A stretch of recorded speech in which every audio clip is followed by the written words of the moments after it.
Los dromedarios. Este fue un sermón predicado por Charles Haddon Spurgeon en el Tabernáculo Metropolitano, New Winton, Londres. Primero leeremos unos cuantos versículos y al final de ellos se encontrarán el texto. Judá e Israel eran muchos, como la arena que está junto al mar en multitud, comiendo, bebiendo y alegrándose. Y Salomón señoreaba sobre todos los reinos desde el Éufrates hasta la tierra de los filisteos y el límite con Egipto. Y traían presentes y sirvieron a Salomón todos los días que vivió. Y la provisión de Salomón era cada día de 30 coros de flor de harina, 60 coros de harina, 10 bueyes gordos, 20 bueyes de pasto y 100 ovejas. Sin los ciervos, gacelas, corzos y aves gordas, porque el Señor en toda la región al oeste del Éufrates, desde Tifa hasta Gaza, sobre todos los reyes del oeste del Éufrates, y tuvo paz por todos los lados alrededor. Y Judá e Israel vivían seguros, cada uno debajo de su parra y debajo de su higuera, desde Dan hasta Beerseba. Todos los días de Salomón, además de esto, Salomón tenía 40,000 caballos en sus caballerizas para sus carros y 12,000 jinetes. Y estos gobernadores mantenían al rey Salomón y a todos los que a la mesa del rey Salomón venían, cada uno un mes, y hacían que nada faltase. Hacían también traer cebada y paja para los caballos y para las bestias de carga al lugar donde él estaba, cada uno conforme al turno que tenía. Primera de Reyes, capítulo 4, versículo 20 al 28. Hacían también traer cebada y paja para los caballos y para los dromedarios, al lugar donde los gobernadores estaban, cada uno según su obligación. Primera de Reyes 4, 28.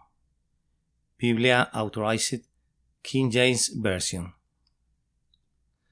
La última frase es nuestro texto para esta ocasión. Del pasaje completo se puede inferir que el reino de Israel, bajo el poder de Salomón, era un tipo legítimo del reino de nuestro Señor Jesucristo. Tal vez describa con mayor precisión su futuro dominio, en la largamente esperada gloria de los últimos días. El presente estado de la Iglesia puede ser comparado al reino de David, espléndido en victorias pero conturbado por batallas.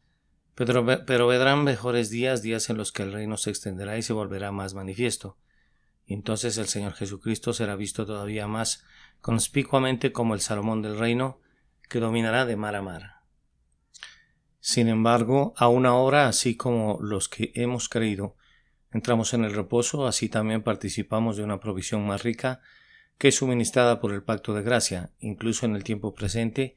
Y yo podría decir de todos los que estamos bajo el señorío de Cristo, que moramos en una región de paz, cada uno debajo de su parra y debajo de su higuera, sin que nadie nos asuste. Ahora pues, ninguna condenación hay para los que están en Cristo Jesús, y justificados pues por la fe tenemos paz para con Dios, por medio de nuestro Señor Jesucristo. La paz de Dios, que sobrepasa todo entendimiento, guarda efectivamente nuestros corazones y nuestros pensamientos en Cristo Jesús. Israel bajo Salomón gozaba de abundancia, lo mismo que de paz. ¿Qué dice el historiador? Eran muchos como la arena que se está junto al mar en multitud, comiendo y bebiendo y alegrándose.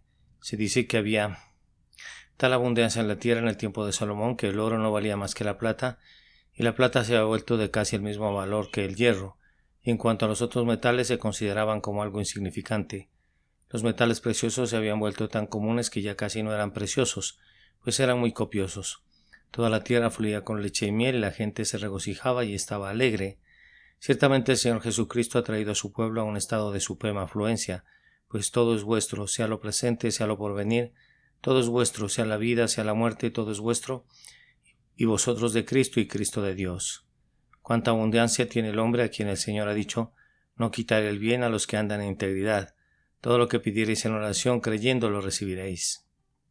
Él nos ha dado carte blanche, carta blanca en la oración. Él ha puesto en nuestras manos las llaves de su tesoro y nos ha ordenado que tomemos lo que queramos. Ha dicho: deleítate a sí mismo en Jehová, y Él te concederá las peticiones de tu corazón, y agregó: abre tu boca y yo la llenaré. Si no lo hemos recibido es porque no pedimos o porque pedimos mal. Así también, moramos en un reino que es gobernado con sabiduría. En este capítulo se dice que Salomón poseía sabiduría y prudencia muy grandes y anchura de corazón como la arena que está a la orilla del mar, y la sabiduría de Salomón era mayor que la de todos los orientales y que toda la sabiduría de los egipcios. ¿Acaso no es este también por nuestro honor y privilegio? He aquí, este día el Señor Jesucristo es hecho sabiduría para nosotros. Cuando moran en Él, vosotros tenéis la unción del Santo y conocéis todas las cosas, pues la comunión íntima de Jehová es con los que le temen, y a ellos hará conocer su pacto. El que quiera hacer la voluntad de Dios conocerá así las doctrinas de Dios. Todos tus hijos serán enseñados por Jehová, y se multiplicará la paz de tus hijos. De aquí que vivamos bajo un gobierno de sabiduría que es impartida a cada uno de nosotros, de acuerdo a nuestra capacidad para recibirlas, sí, incluso a aquellos cuya experiencia no es sino superficial, para dar sagacidad a los simples y a los jóvenes inteligencia y cordura, y si alguno de vosotros tiene falta de sabiduría, pídala a Dios, el cual da a todos abundantemente y sin reproche. Israel tenía un rey que estaba lleno de poder. Salomón tenía escuadrones de caballos y carros de guerra, y era tan poderoso que los reyes de la tierra no se atrevían a entrar en conflicto con él, sino que más bien le pagaban tributo. En cuanto a nuestro rey, cuenta con fuerzas superiores a los caballos y carros de guerra, pues no tiene sino que hablar a su padre y de inmediato le enviaría 20 legiones de ángeles. Toda potestad les da en el cielo y en la tierra. La plenitud de la deidad habita en él, para ayuda y defensa de su pueblo, y si pudieran abrir sus ojos verían caballos de fuego y carros de fuego que rodean a su Señor. Ejércitos de ángeles ascienden y descienden sobre el Hijo del Hombre, y todo el cielo está en movimiento para cumplir los propósitos de Dios en Cristo Jesús. Ningún ángel permanece quieto bajo el señorío de Cristo, sino que cada uno asciende o desciende para cumplir las órdenes de su Señor. Hablando de príncipes poderosos, Él es el príncipe de los reyes de la tierra, el bienaventurado y solo soberano, a quien pertenece el gobierno sobre todos los principados y potestades. Podría proseguir con el paralelo, pero ese no es el propósito de mi sermón. El gran reino de Salomón era administrado por un selecto cuerpo de gobernadores, y ciertas personas eran nombradas como responsables de cada provincia, quienes, entre otros deberes, tenían que abastecer la mesa y las caballerizas del rey Salomón, y en las caballerizas mantenían caballos de guerra y también veloces dromedarios que eran usados de la misma manera que los caballos de posta para llevar mensajes rápidamente de una estación a otra. Estos veloces corceles y estos dromedarios corrían de ciudad en ciudad con los mandatos reales, y así el país entero era mantenido en vigente comunicación con la capital. Los gobernadores designados tenían la obligación de abastecer el alimento de estos caballos y de los dromedarios y todo lo demás que concerniera a los asuntos del rey. Y mi tema el día de hoy ilustrará la semejanza entre esos arreglos y los métodos del reino de nuestro Señor. Notaremos primero que cada uno de los gobernadores de Salomón tenía una obligación. El texto dice cada uno conforme al turno que tenía. Vemos oficiales que pululan en las modernas cortes que tal vez son altamente ornamentales, pero después de haber dicho eso hay muy poco que podamos agregar. En ocasiones especiales y días de fiesta llevan muchas condecoraciones y relumbran con sus estrellas e insignias y uniformes suntuosos, pero ¿cuál es el deber particular que cumplen? Está más allá de nuestra capacidad poder comentarlo. En la corte de Salomón todos sus gobernadores tenían un servicio que cumplir, cada uno según su obligación. Sucede exactamente lo mismo en el reino de nuestro Señor Jesucristo. Si somos verdaderamente suyos, nos ha llamado a alguna obra y oficio y quiere que cumplamos esa obligación diligentemente. No somos caballeros que disfrutan el ocio, sino hombres en armas. No somos holgazanes, sino obreros. No somos lentejuelas rutilantes, sino luces brillantes. Es una gloria suprema ser el siervo más humilde del Rey Jesús. Es más honroso ser un humilde ayudante en la cocina de Cristo que ser un par del reino terrenal. La posición más insignificante que pueda ser ocupada en el reino de Jesucristo, si alguna pudiera ser insignificante en semejante servicio, está circundada por un toque de gloria divina, y si la desempeñamos correctamente, aunque solo se trate de lavar los pies de los santos, participamos del honor de nuestro Señor que nos desdeñó hacer eso. Pero nadie es colocado en ningún oficio de la Iglesia para que sea meramente ornamental. Somos puestos en nuestros lugares con un fin y un propósito, cada varón de acuerdo a su tarea y cada mujer conforme a su tarea. Amado hermano mío, tú no ocupas el puesto de ministro o de pastor para ser respetado, sino para que en todo adornes la doctrina de Dios tu Salvador. No eres ordenado, amado hermano mío, para ser un anciano o un diácono en una iglesia, para que nuestro Señor te cubra de honor, aunque te honra con ello, sino para que puedas dar gloria a Dios, para que la gente vea la gracia de Dios en ti y engrandezca a Dios en ti. Las iglesias no fueron hechas para los ministros, sino los ministros para las iglesias. Nosotros que somos líderes en la iglesia no somos ordenados para nuestro interés, sino en el interés de la gente, y debemos siempre recordar esto y tenerlo siempre delante de nosotros. Querido amigo o amiga, si eres llamado a hacer visitas de casa en casa, o actuar como misionero citadino, o como una maestra de la Biblia, tienes un trabajo por hacer, y debes hacerlo bien, o rendirás unas tristes cuentas al final. El oficio no te es dado para que recibas el crédito por ello, o tengas el honor de cumplirlo, sino para que desempeñes un servicio real a tu Señor y Maestro, Jesucristo. Ningún siervo de Cristo puede ser fiel si considera ese título como un honor estéril que no implica responsabilidad.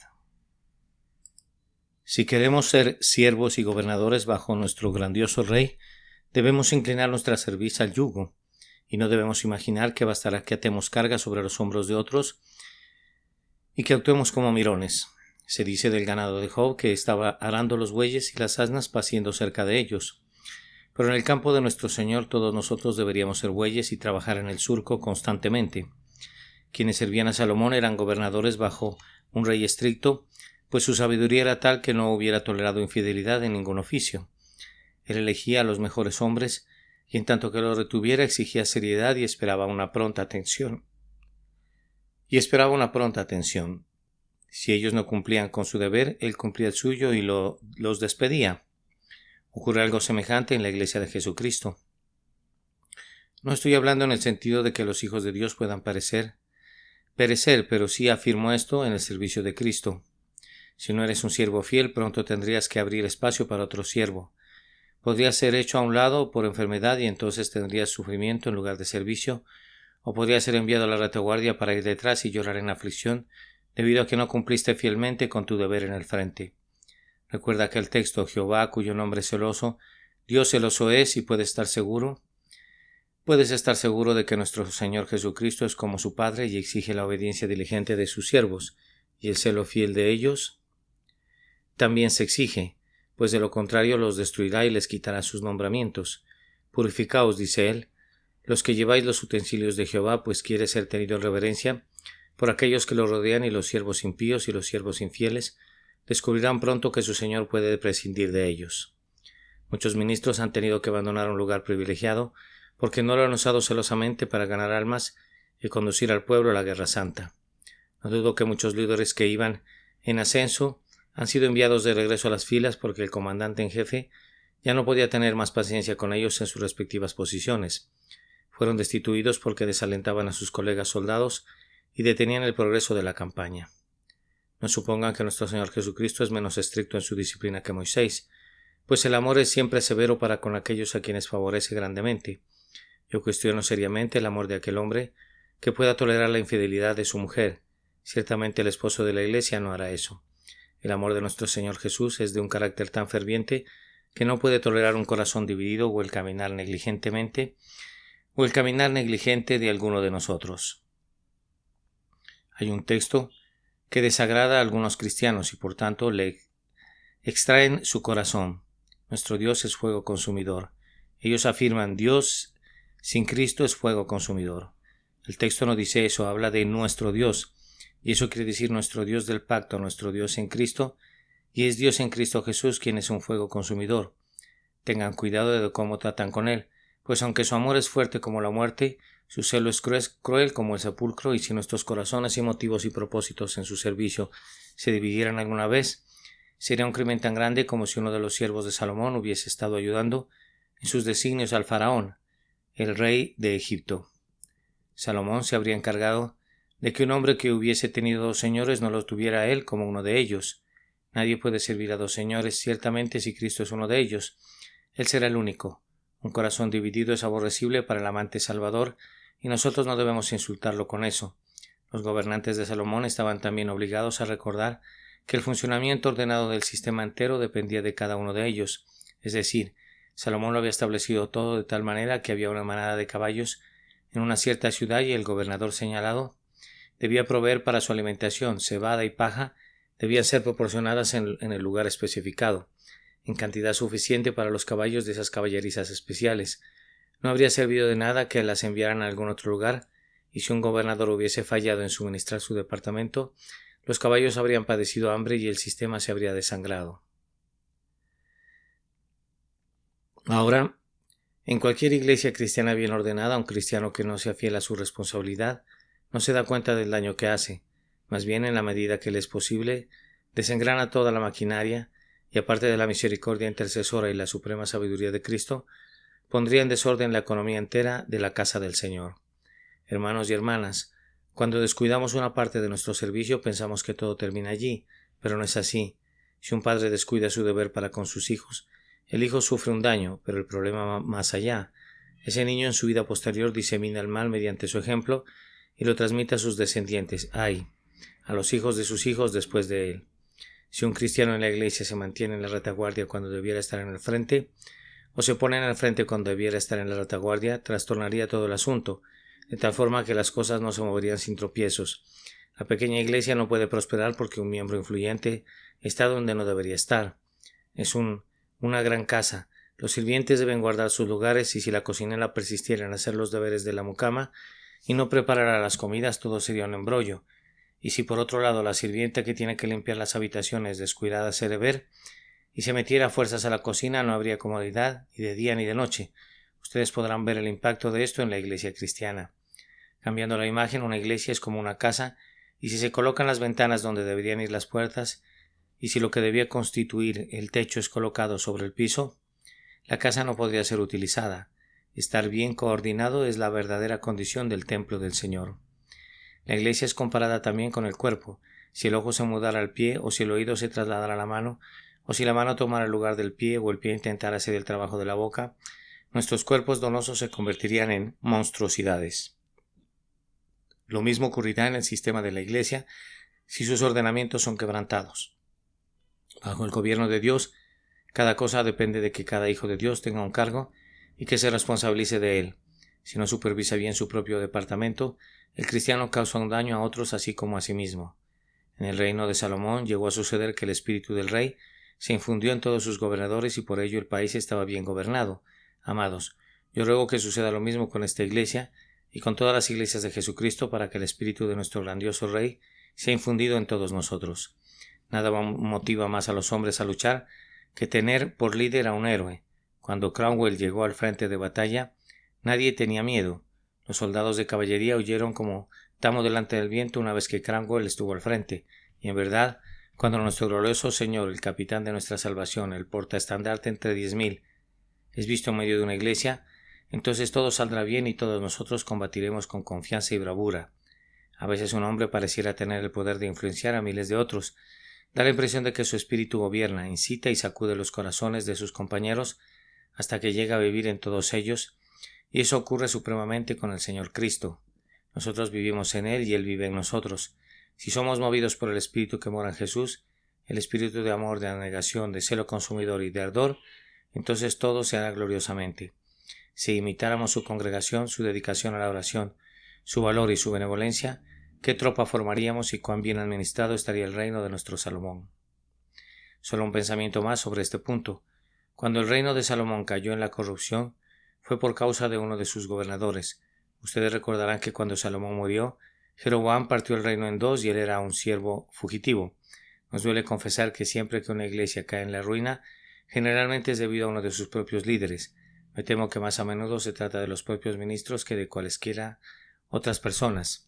Las grandes herejías que han infestado a la iglesia no han brotado de la masa de la gente, sino de ciertos líderes famosos, y en este tiempo el corazón de nuestras iglesias, creo yo, es infinitamente más sano que el ministerio. Yo desearía que no fuera así, pero no puedo ocultar mis temores. Cuando nuestro Señor fue traicionado, no fue por medio de seguidores privados tales como María Magdalena, Zaqueo o José de Arimatea, sino por Judas, el tesorero del colegio de los apóstoles. Fue un apóstol el que vendió a su Señor por 30 piezas de plata, pero la falta es igualmente gravosa aunque sea cometida por el oficial de más bajo rango. Como ya he dicho, todos somos siervos, todos estamos revestidos de responsabilidades y podríamos hacer, si el Espíritu Santo no impidiera que lo hiciéramos, un daño gravoso. mucho mayor daño que el que pudiera hacer el mundo exterior. No importa que la multitud rugiente rodee los muros de Sión y que construya sus parapetos y procure disparar sus flechas desde allí, pues he aquí la Virgen hija de Sión ha sacudido su cabeza ante sus enemigos y se ha reído hasta el escarnio. Pero cuando el traidor está dentro, cuando está escrito que y también Judas el que le entregaba conocía aquel lugar, entonces el Señor es traicionado en el huerto donde frecuentaba orar. Cuando surge de las entrañas de la iglesia una serpiente, aun su propia cabeza resulta mordida. Que se esparza la pregunta: Señor, ¿seré yo? Y que Dios por su gracia nos conceda que ninguno de nosotros traicione jamás su cargo y cause así daño a la gloriosa causa y reino de nuestro bendito Rey. Nuestro segundo encabezado es más o menos parecido al primero. Notamos ahora que cada hombre estaba obligado a actuar conforme a la obligación que tenía, cada uno según su obligación. Los gobernadores estaban obligados a obedecer sus órdenes, primero en cuanto a la responsabilidad específica. Algunos de ellos tenían que proveer para la mesa de Salomón bueyes gordos y otros tenían que vigilar que los corzos fueran cazados y que las aves fueran engordadas con el mismo propósito, mientras que otros eran responsables de suministrar la cebada y la paja para los caballos y los dromedarios. Como ya he mencionado, si hubieran ocupado otro lugar, si el hombre que debía proveer la cebada para los caballos hubiera alimentado los pollos con ella, y si el gobernador que estaba obligado a cazar los corzos se hubiese ocupado en transportar la paja, habría habido una gran confusión. Y así, querido hermano, cuando no haces lo que te corresponde claramente hacer, y que eres muy capaz de hacer, sino que intentas forzosamente algo fuera de tu alcance, todo sale mal. Observa tu propio cuerpo. Si tu oído sintiera que debería comer en vez de oír, la boca sería perjudicada y la alimentación del cuerpo se llevaría a cabo de una manera muy impropia. El ojo es un miembro muy servicial, pero si persistiera en reservarse a ver y forzosamente quisiera oír, seríamos atropellados en las calles. Cada miembro tiene su propia función en el cuerpo y debe dedicarse a su propio trabajo y no al oficio de otro. Querido amigo, ¿has descubierto lo que puedes hacer? Aquello para lo que el Señor te ha preparado y bendice cuando haces. Entonces adhiérete estrictamente a ello y hazlo cada vez mejor, y de ninguna manera debes quejarte de tu vocación. No critiques a otros cuyo trabajo difiera del tuyo. El ojo sería muy necio si dijera: no me digan nada acerca de ese frívolo miembro que es el oído. No sirve para nada, pues solo sabe lo que se le dice y es tan ciego que no puede ver una casa, aun si estuviese a 1 metro de distancia y ni siquiera un monte que tuviera 2 kilómetros de altura. Igualmente vano sería que el oído dijera: no me hablen de la boca, es un órgano egoísta que siempre necesita ser alimentado. No sirve para nada, pues no puede oír, y si disparan un cañón muy cerca de ella no lo percibiría. Tampoco puede decir la boca: ese pie errante siempre anda corriendo por todos lados. ¿Por qué no funciona como la mano? Ni la mano puede tampoco criticar a la lengua porque se jacte de grandes cosas y no haga nada. Habría una triste confusión en el cuerpo si tal espíritu prevaleciese, pero la mano se apega a su trabajo y aun allí hay una subdivisión de servicio. El dedo meñique juega un papel que el pulgar no puede desempeñar, y hay algo para el pulgar que el dedo índice no puede hacer. Lo mismo sucede en la Iglesia de Dios. Cada uno de ustedes debe descubrir lo que puede hacer y luego buscar con la ayuda de Dios el Espíritu Santo hacer eso, haciendo su mejor esfuerzo por amor a Jesús. Observen que con Salomón era cada uno según su obligación, en cuanto a medida, pues si un hombre tenía a su cargo una caballeriza donde estaban 2000 caballos, tenía que enviar más cebada y paja que el gobernador que administraba una caballeriza menor, de solo 500 caballos. El proveedor que había recibido órdenes de abastecer a la mesa de Salomón con bueyes gordos tenía que enviar más que el que abastecía las mesas de los oficiales inferiores. Note muy bien esto, pues algunos de nosotros estamos obligados a hacer mucho más que otros. Algunos de nosotros cargamos con pesadas responsabilidades, y si dijéramos: yo no haré más que los demás, pues no necesito sobrecargarme, seríamos incapaces de ocupar la posición a la que Dios nos ha llamado. Queridos amigos, no tengo miedo de que alguno de ustedes hiciera demasiado por Jesucristo, sino que me gustaría que lo intentaran. Solo prueben ahora para ver si pueden ser demasiado ardientes, demasiado abnegados o demasiado celosos o demasiado consagrados. Sería una lástima que no intentaran tal cosa. No he conocido nunca a nadie que pueda acusarse de un crimen tan raro. Oh, no. Todos nosotros sentimos que todo lo que podamos hacer, y más, es bien merecido por nuestro bendito Señor que nos ha dado nuestra obligación. No olviden que ustedes que son padres deberían ser mejores personas que los solteros que no tienen hijos que los limiten o que copien su ejemplo.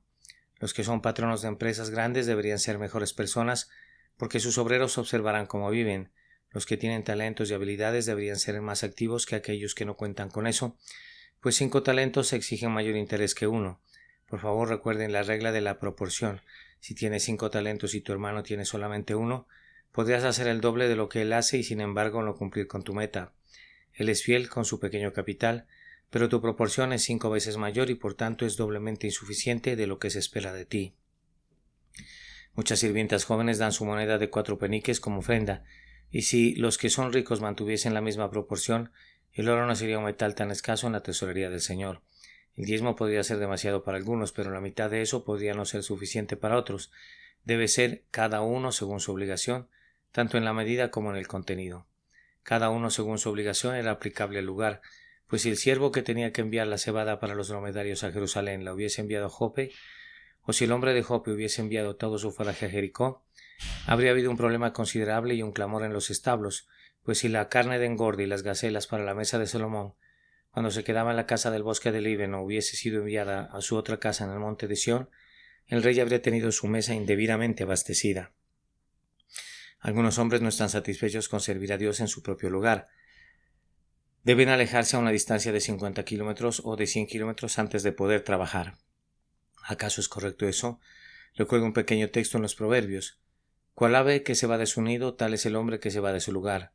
Hay una órbita para cada estrella que engalana el cielo, y una hoja de hierba para cada gota de rocío que adorna el prado.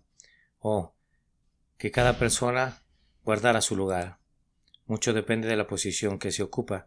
Las estatuas que están sobre un edificio pueden verse magníficas y se proyectan en la proporción adecuada.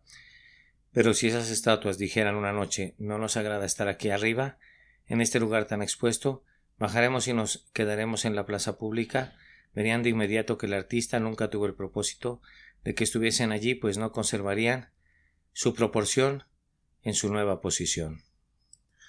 Por tanto, un hombre es un hombre cuando guarda su nicho, pero podría dejar de ser alguien si lo abandonara. He conocido a muchos hombres que no han hecho nada hasta que encontraron su lugar, y luego han asombrado a sus amigos. Encuentro que es así con los jóvenes que entran en el ministerio. Un hermano no ha tenido éxito en su primera posición, de hecho ha sido un completo fracaso, y sin embargo cuando Dios le ha abierto la puerta adecuada ha hecho maravillas. ¿Por qué no tuvo éxito antes? Porque no estaba en su lugar.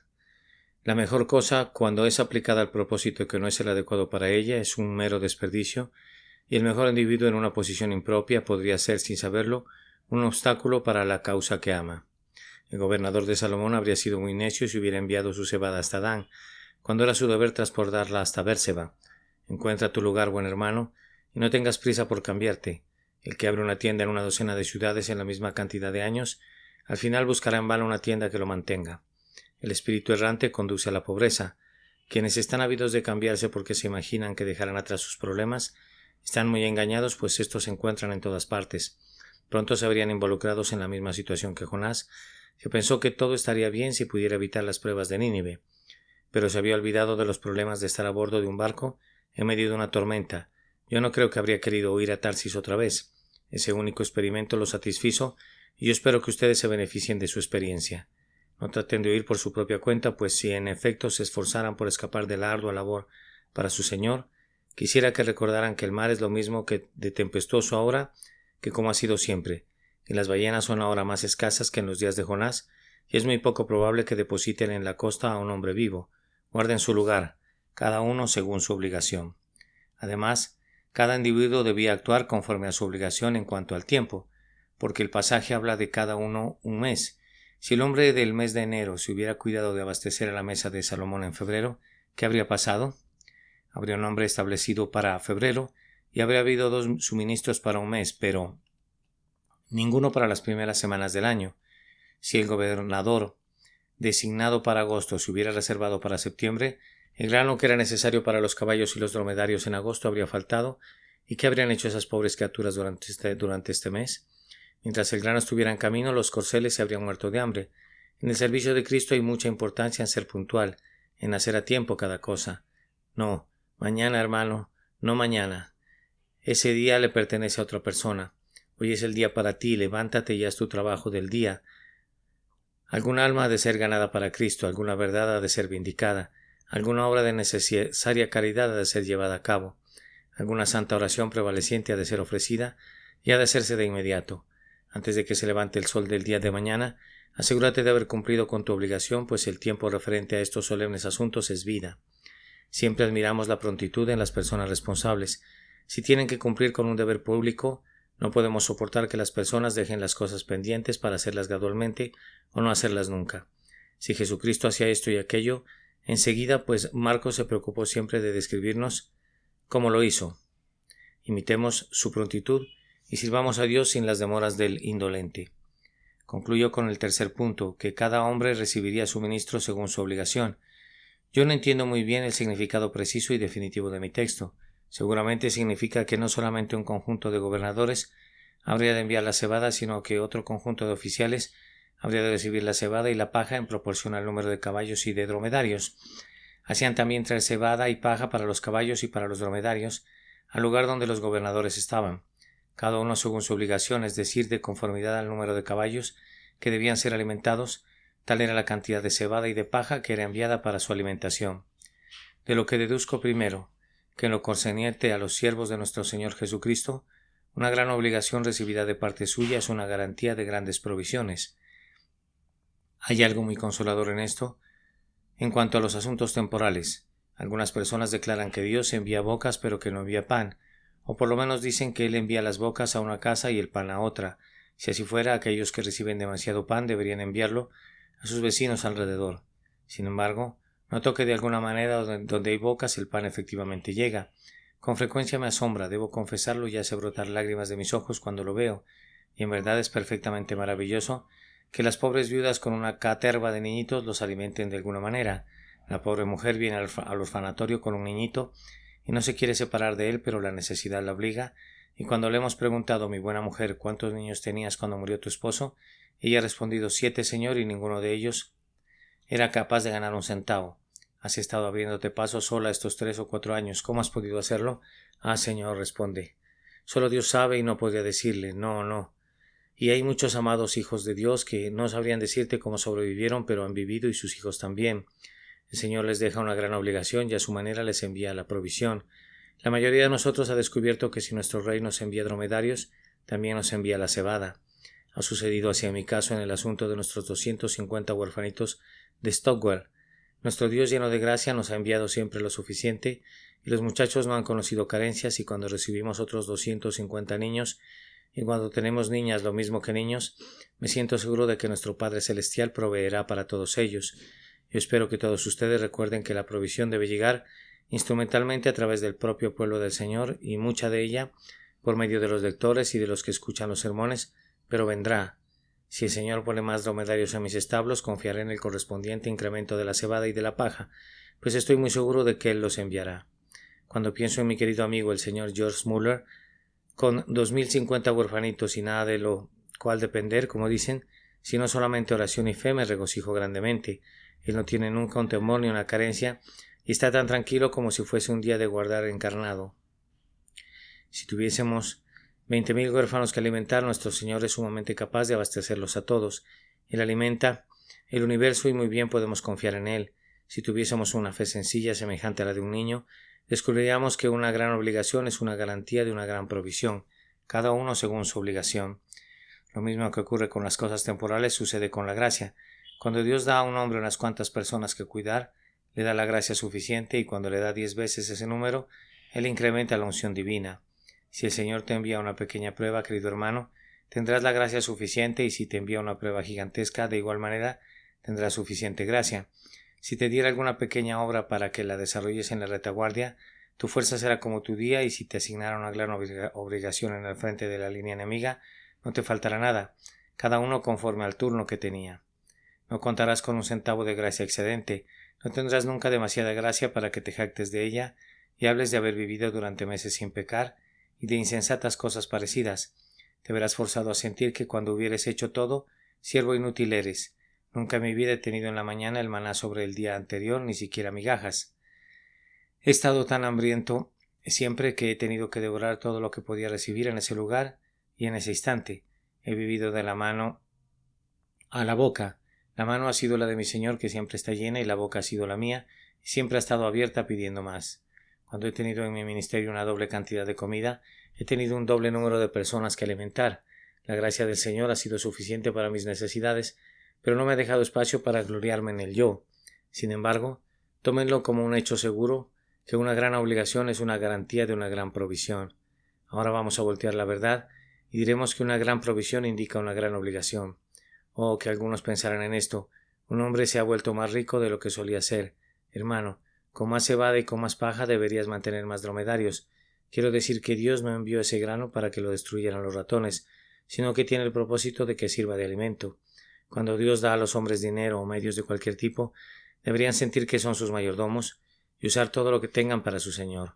Si no lo usaran, sino que lo guardaran, les sucedería lo que una vez le aconteció a un arroyuelo. Siempre había estado corriendo, serpenteando, haciendo fluir su corriente hacia el río y vaciándose siempre de esa manera, pero siempre rebosante. Este arroyuelo se volvió avaro y dijo: he sido demasiado pródigo.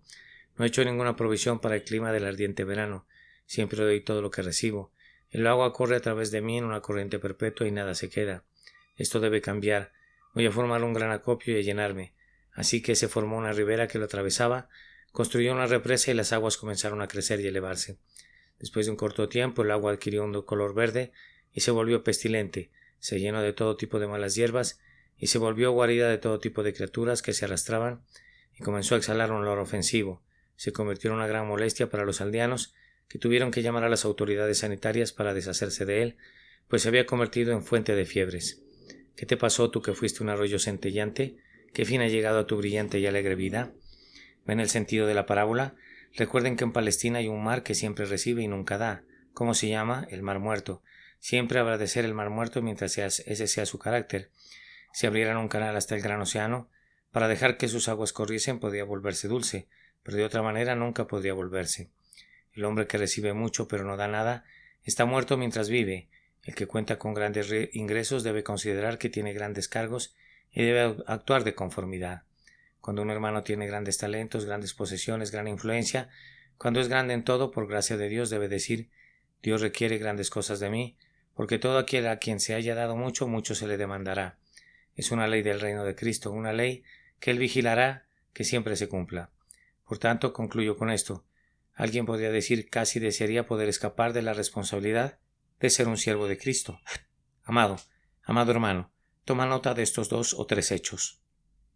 No puedes mejorar tus circunstancias como un siervo de Cristo al minimizar tu obligación. Si dijeras: no voy a intentar tanto, no mejorarías tus circunstancias tomando ese rumbo, pues si reduces el trabajo, el Señor disminuirá la fortaleza. Nuestro grandioso Salomón cortará algunos de los suministros si tienes menos dromedarios que alimentar, y así no podrías estar mejor. Si mantienes 6 dromedarios, Él te dará provisión para 6. Si optas por mantener 3, Él te dará provisiones únicamente para 3, y serás más pobre en lugar de más rico. Tampoco puedes mejorar tus circunstancias a través de incrementar entera y únicamente la provisión, pues si recibieras más paja y cebada, ciertamente nuestro Salomón te enviaría más dromedarios. Entre más fuerza tengas, tendrás más tribulaciones. Cuando los hijos de Dios no cumplen con su servicio, con los medios que Él les confía, frecuentemente les permite tomar acciones en una compañía de responsabilidad limitada, que equivale a arrojar su dinero al río, o los deja que se vuelvan accionistas de un banco en quiebra, con una catástrofe ilimitada como su capital, y esto es todavía más terrible. A menudo le sucede a un hombre que ha amontonado y ahorrado y escatimado la causa de Cristo, que en sus años ulteriores se encuentra en aprietos y clama diciéndose: todo ha desaparecido, desearía haberlo usado mejor antes de perderlo. Habría sido mucho mejor darlo al Señor en lugar de que los abogados lo devoraran todo. Ah, tu pecado te ha encontrado. Tu Señor no podía confiar en ti y así te ha quitado sus bienes, y ahora desearías haberte comportado mejor. Recibamos las advertencias que nos proporcionan esos malos administradores y veamos que según nuestra obligación recibamos los suministros y conforme lleguen los suministros los usemos sabiamente. Todo para Jesús, el glorioso Salomón de nuestros corazones, el amado de nuestras almas, nuestra vida para Jesús, nuestra muerte para Jesús, nuestro tiempo para Jesús, nuestra eternidad para Jesús, nuestra mano y corazón para Jesús, nuestro cerebro y lengua para Jesús, noche y día para Jesús, enfermedad o salud para Jesús, todo para Jesús, cada uno según su obligación. Que así sea. Amén. Nota del traductor. La versión de la Biblia que utilizaba Spurgeon es la conocida como Authorized King James Version o versión autorizada King James. Data de 1611, dice así: Barley, also and straw, for the horse and dromedaries brought they unto place where the office were, every man according to his share. Primera de Reyes, capítulo 4, versículo 28. En español no encontramos una traducción que se pudiera comparar al texto de la versión King James, por tanto hemos utilizado la traducción de la versión Reina Valera 60, combinada con la expresión según su obligación, tomada de la Biblia de las Américas. Sin embargo, no pudimos encontrar en ninguna versión española la palabra dromedarios por bestias de carga, aunque resulta ser una expresión muy plausible. La otra diferencia importante entre las dos versiones es que Reina Valera dice donde él estaba en el versículo 28 y King James dice donde los gobernadores estaban. Teniendo en mente estas divergencias en las respectivas traducciones, consideramos que el sermón es muy valioso para nuestro tiempo. El propio Spurgeon comenta al respecto de este sermón. Hace aproximadamente un mes, el sermón titulado Entre Leones provocó un interés inusitado. Espero que el presente sermón titulado Los Dromedarios sea considerado igualmente útil, aunque no es un solaz para los vilipendiados, sino un estímulo para los activos. Este sermón, lo mismo que Entre Leones, lo escribió Spurgeon en Francia durante un periodo de prolongada enfermedad, y la carta citada está fechada el 14 de noviembre de 1879 y firmada en Menton, Hotel de la Paix, Francia. Los dromedarios. Este sermón fue predicado por Charles Haddon Spurgeon en el Tabernáculo Metropolitano, Newington, Londres. Judá e Israel eran muchos como la arena que está junto al mar en la multitud, comiendo, bebiendo y alegrándose. Y Salomón señoreaba sobre todos los reinos desde el Éufrates hasta la tierra de los filisteos y el límite con Egipto, y traía presentes, y sirvieron a Salomón todos los días que vivió. Y la provisión de Salomón para cada día era de 30 coros de flor de harina, 60 coros de harina, 10 bueyes gordos, 20 bueyes de pasto y 100 ovejas, sin los ciervos, gacelas, corzos y aves gordas, porque él señoreaba en toda la región al oeste del Éufrates, desde Tifsa hasta Gaza, sobre todos los reyes del oeste del Éufrates, y tuvo paz por todos lados alrededor. Y Judá e Israel vivían seguros, cada uno debajo de su parra y debajo de su higuera, desde Dan hasta Bérseba todos los días de Salomón. Además de esto, Salomón tenía 40,000 caballos en sus caballerizas para sus carros y 12,000 jinetes. Y estos gobernadores mantenían al rey Salomón y a todos los que a la mesa del rey Salomón venían, cada uno un mes, y hacían que nada faltase. Hacían también traer cebada y paja para los caballos y para las bestias de carga al lugar donde él estaba, cada uno conforme al turno que tenía. Primera de Reyes, capítulo 4, versículos 20 al 28. Hacía también traer cebada y paja para los caballos y para los dromedarios al lugar donde los gobernadores estaban, cada uno según su obligación. Primera de Reyes, capítulo 4, versículo 28. Biblia autorizada King James Version.